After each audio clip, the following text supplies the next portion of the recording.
Hi everyone! Kumusta po kayong lahat? It's another beautiful sunny morning.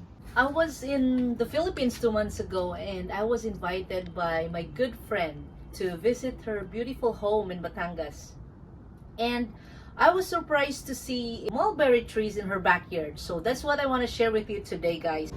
But before that, since it's a sunny day, I just want to share with you these farmer's leaves that I always use for gardening.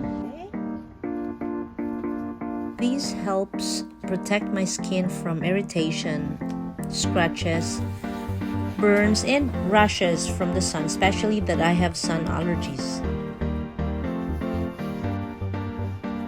Made from Reprieve Ecodynamic fabric made from recycled materials. So if you want to get your pair, visit farmersdefense.com and type or use the code Phiippines10 to get your 10% discount.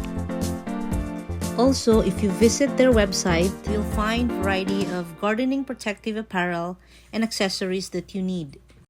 And don't forget to use the code Phiippines10 to get your discount. And now it's time to take you to my Batangas trip. So let's go!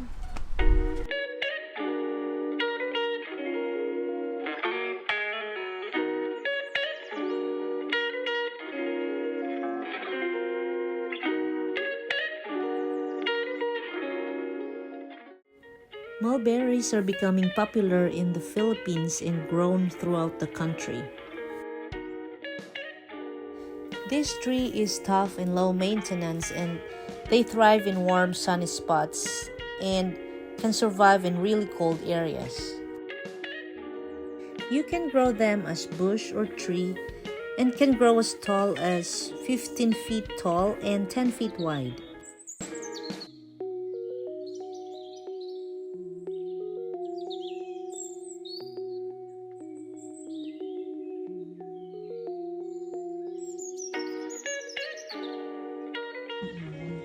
Ayun, sila ang kumakain nito. Ito.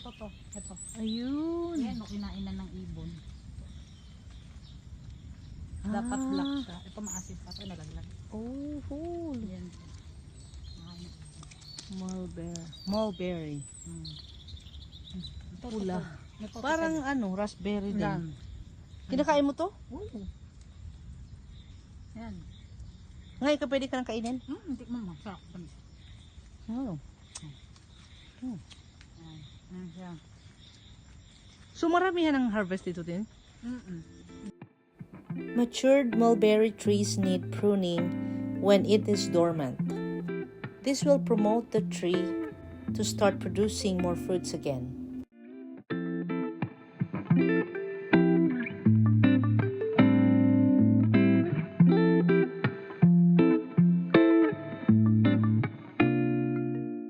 This fruit is highly nutritious and can be eaten fresh or can be made into wine, juice, jam, and many more. I hope you like this video, and if you do, please share this with your friends and consider subscribing for more gardening tips.